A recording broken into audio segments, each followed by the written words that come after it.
Hello, my name is TJ Parcell, and I'm the director of this short film on prison sexual safety. But I'm also an ex-convict. When I was 17 years old, I was sent to an adult prison in Michigan for robbing a photomat with a toy gun.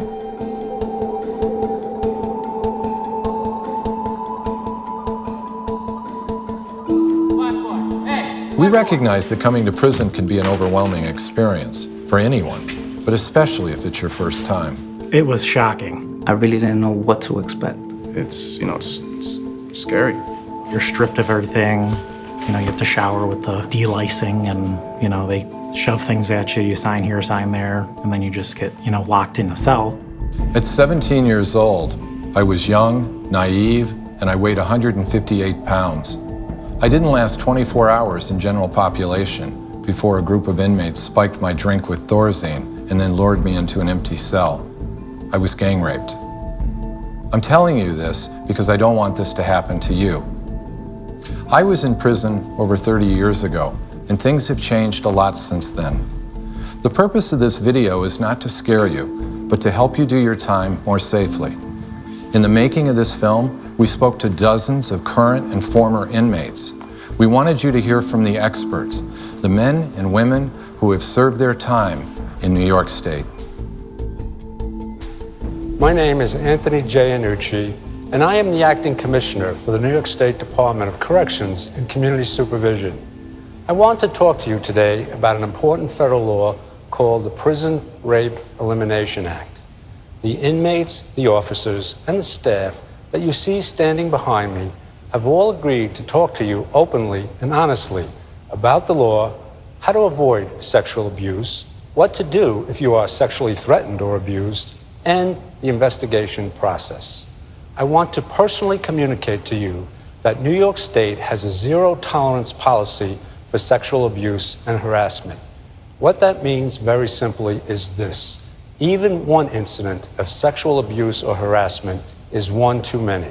Anyone who is found to have sexually abused or harassed another person will be disciplined and will be punished to the maximum extent of the law.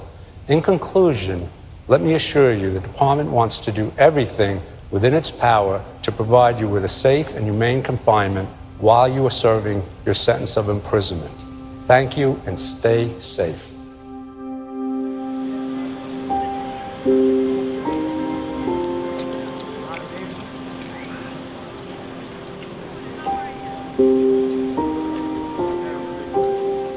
When I came to prison, I was 21. I was 23 years old when I first came in. 28 years old. I was 30 years of age. 44. I was 20 years old. I was 18. 19. 19. 40. 26 years old. When I first came through the system, I was 16 years old.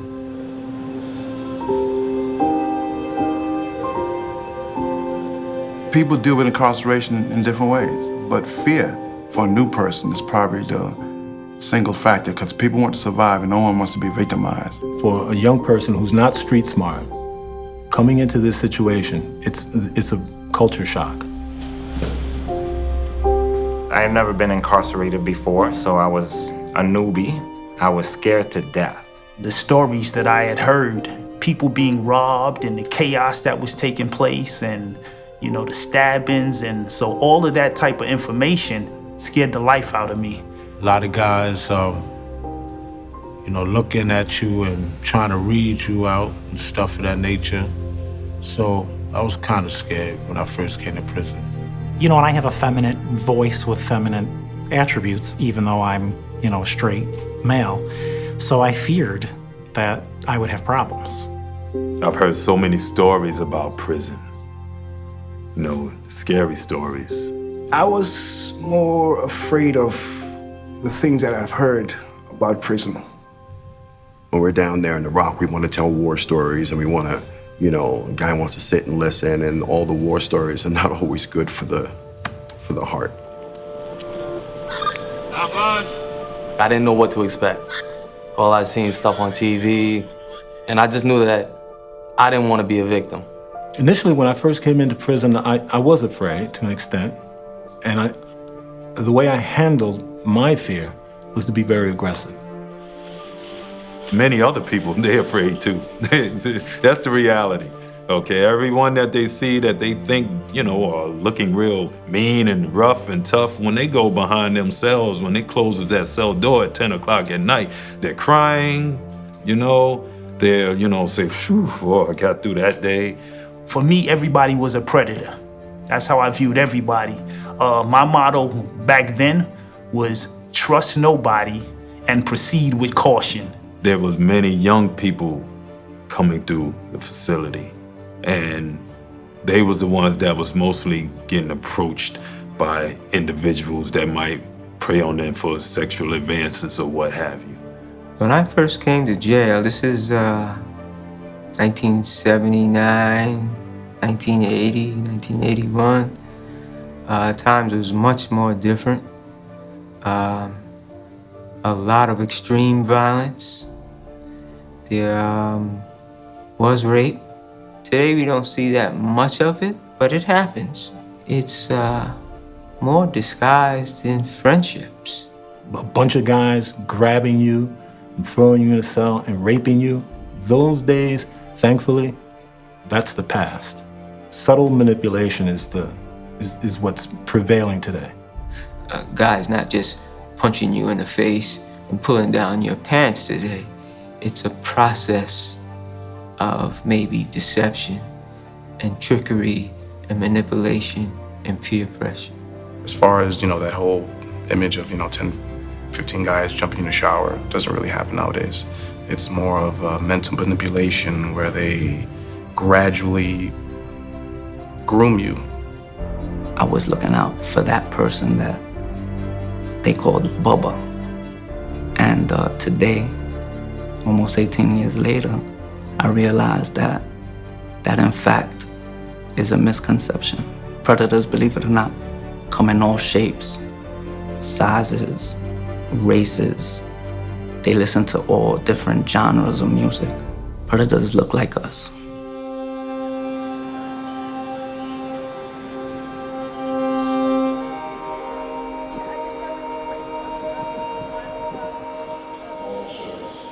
There's a sense of loneliness that you feel walking into the facility, right? You don't know anything. You don't know where to go, where to walk, who to talk to, how to figure things out. How does the phone run? When do they call mess hall? So what happens, the first guy that approaches you, oftentimes you feel like he is trying to be your friend. What happens is a new person would come into one of the housing units and he'd be approached. Someone would come to him and say something like, listen, if you need some slippers for the shower, I'm sure you didn't get your property yet. You can use my slippers. If you need some soap, I got that. I have underwear, whatever you need, I got you.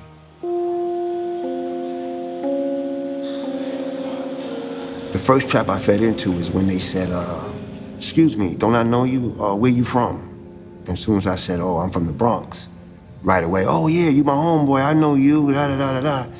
And me being naive to the system, I went along with it. And it was like, well, this is my homeboy, give him extra food, potatoes, bread, extra cake, whatever he wants. The trickery comes from that person who's tricking you, making you feel like you owe him. And they asked me, was I all right? Did I need anything? And I was like, I could use a few things, what you got? The next day, I found some potato chips, some candy bars, and some soap on my bed, I didn't think nothing of it, my homeboys are looking out. So I ate it, took a shower, whatever. I would warn the young man, when you come in, to be very, very careful of who you befriend and how that person is trying to come on to you. I came back, dude, this time, the whole line is looking at me and they all smiling. So, yo, you all right, homeboy? Everything's good, yo, He said, you can come down to the bathhouse. We all hang out there. As a matter of fact, come on down tonight. We'll be waiting. I was geared up. I was ready to go. Like I'm gonna hang out with my homeboys. I guess a clue would be when someone is too anxious to be your friend. Someone who offers things to you without any prompting. I went to recreation that day to the yard, and I ran into another friend from Rikers Island that I knew from the streets. He asked me what was going on, and I told him. And he says, well, are any of the guys around in the yard? And I said, sure, they standing right over there looking at us. And he went over there and He addressed the situation, but afterwards he schooled me. And he said, you know, you gotta be more aware. Whatever you do in here, if you don't know somebody, do not accept anything from them. They'll try to, you know, gain a trust factor, you know, may engage you in playing cards, playing chess, you know, get you comfortable to be isolated with them. And then I seen where the opportunity, you know, the person takes advantage of that.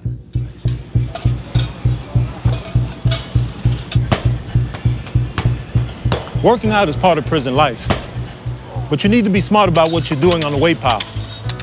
Personally, I like to work out by myself, but if you need to work out with somebody, you need to choose your workout partner wisely.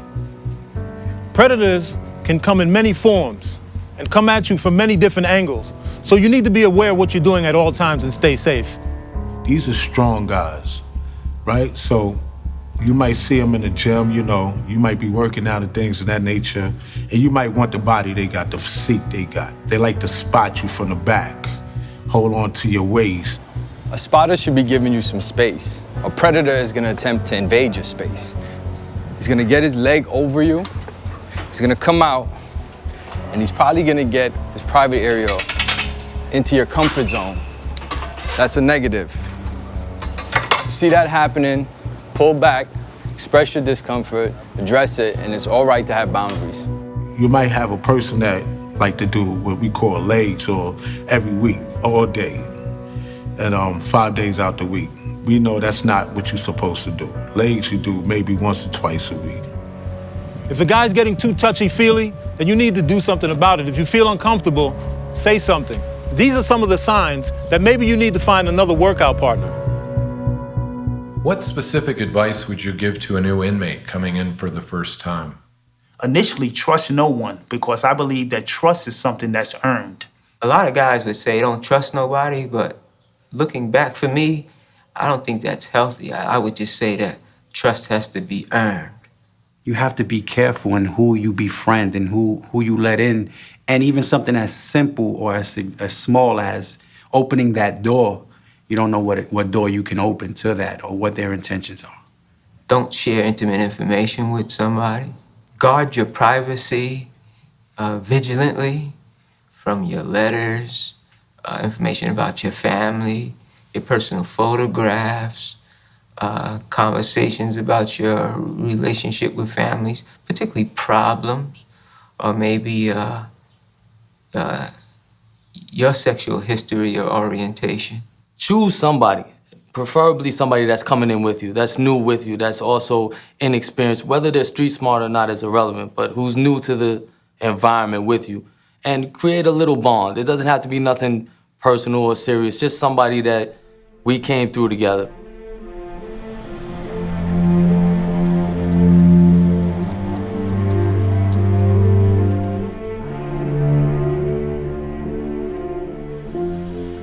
Don't take a shower with no underclothes on, because that's a sign to a lot of them that you're new. Old timers or repeat offenders know that when you take a shower, you keep your underclothes on. In shower areas, be mindful of good shower practices. Stay focused on your business, but be aware of your surroundings. Remember, a predator is less likely to act when others are around. Predator will use the shower as an opportunity to get close. Don't let him. Never have a conversation with an inmate in an adjacent shower. And do not accept t-shirts, boxers, shower slippers, or soap items from another inmate. Those are sure signs of a predator that's getting too close.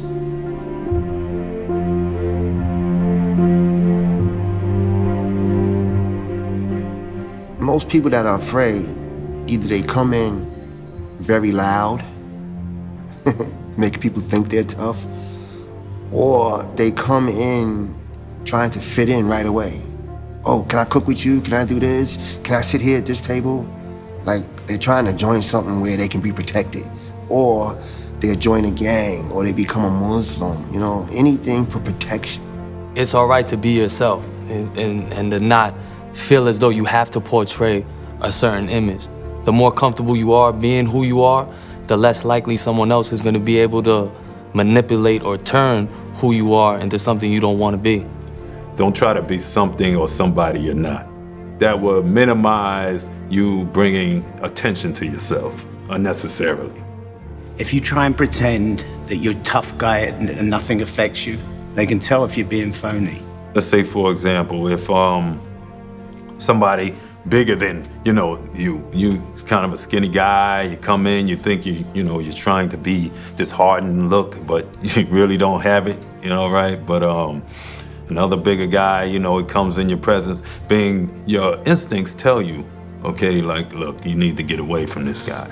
Those guys that try to tell people, the newer guys, this is how we do things, are usually trying to get them to do things the way they want things done, rather than really trying to help the people. Just be true to yourself and, don't let the environment dictate who you're gonna become.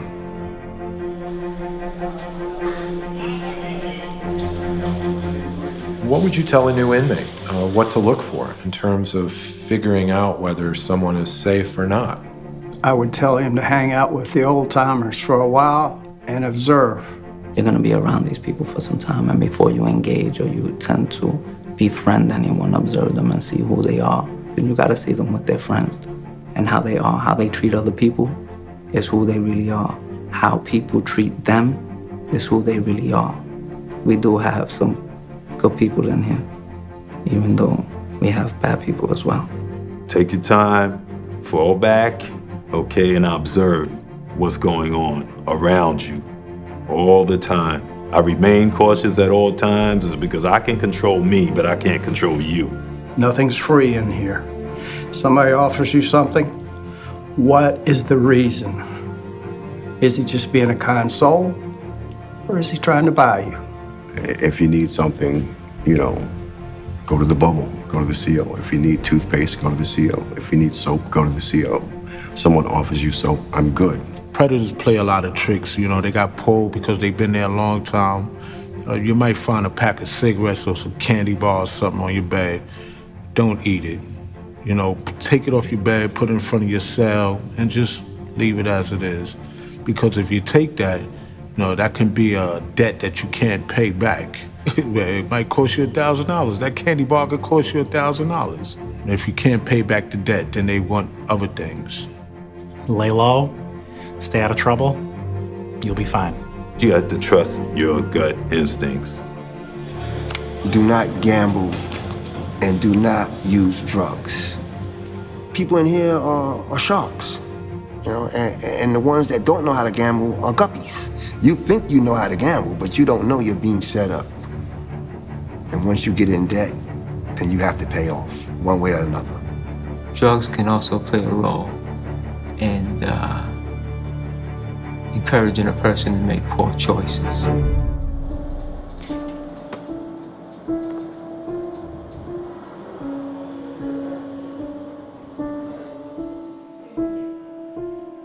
What should an inmate do if he feels like he's being manipulated? Well, self-preservation comes first, and your safety is paramount. It's not snitching when you're trying to protect yourself, so report it. Go to someone, tell someone. You don't have to give any names, you don't have to point anyone. Just say that I feel that my life is in danger and that you need to be removed from this situation. To me, a snitch is a person that tells to either get you in trouble or to get some type of gain from it. Now, if something happens to me and I report it, I'm not snitching, I'm trying to get help. Don't be afraid to speak to the staff. This is your life, at stake. People say, well, that's snitching. Is it really snitching when it comes to your life? If my life is being threatened and, there's no other way around it but to let someone know that my life is threatened, okay, well, then that's what has to be done because I like to continue living. Don't be afraid to tell, really. And you don't have to tell a CO. If you feel like that's snitching, you could tell anybody. Tell another inmate, tell an OMH person, tell a counselor, an ORC, tell your teacher. You can tell anybody, but tell somebody. If you feel uncomfortable about something and you don't say anything, it gives him a green light to continue. And when he's refused, he's gonna get aggressive. If you feel something is wrong, you need to speak up to somebody that can help you. It's better to be safe than to live with an experience that'll last a lifetime. Report it right away. Don't even hesitate. Forget what anybody else is going to say, because at the end of the day, you have to save your behind. Is it wrong for a father to rape his stepdaughter and then she goes and tells the police? Or a son to be getting raped by an uncle and go to tell the police? I don't see it wrong. I don't see it as snitching. Staying safe is not snitching. It's not snitching when it concerns your safety. Staying safe isn't snitching. It took me a few weeks actually to trust someone enough to say, I'm afraid and I don't know what to do and who to go to. If you've been sexually abused, it's important to seek medical attention right away. Do not wash, shower, brush your teeth, or go to the bathroom. Important forensic evidence can be gathered that can be used to hold your abuser accountable. We can also provide you with medical treatment that can reduce your risk of contracting HIV and other sexually transmitted diseases. You have a right to be free from sexual abuse. The persons responsible shall be held accountable to the fullest extent of the law. All complaints are taken seriously, thoroughly investigated, and you have a right to know the results of our investigation. You have an absolute right to report and to be free from retaliation. My name is Mike Hill, and I'm one of the department's PREA compliance managers. The department has established many ways one can report sexual abuse, sexual harassment, or related incidents of retaliation. You can talk to an outside rape crisis center, and you can ask them to report for you. You can also write to the IG or Sexual Abuse Prevention and Education Office. If you want to report to someone outside of DOCS, you can write to the State Commission of Corrections. A family member can report on your behalf, including calling or emailing IG directly. You can file an inmate grievance or drop a slip. You can report to anyone at any time. The sooner you report, the sooner we can investigate. My name is Jason Effman. I'm the Associate Commissioner in charge of the Sexual Abuse Prevention and Education Office. It doesn't matter what you did to come to prison. Sexual abuse is simply not part of the penalty. Whether we're talking about abuse by other inmates or by staff, even one incident of sexual abuse is too many. I hope you found this information useful. I want to reconfirm the department's commitment to your sexual safety. By working together, we can end sexual victimization in our facilities. Together, we can make our community safer for everyone. Thank you, and be safe.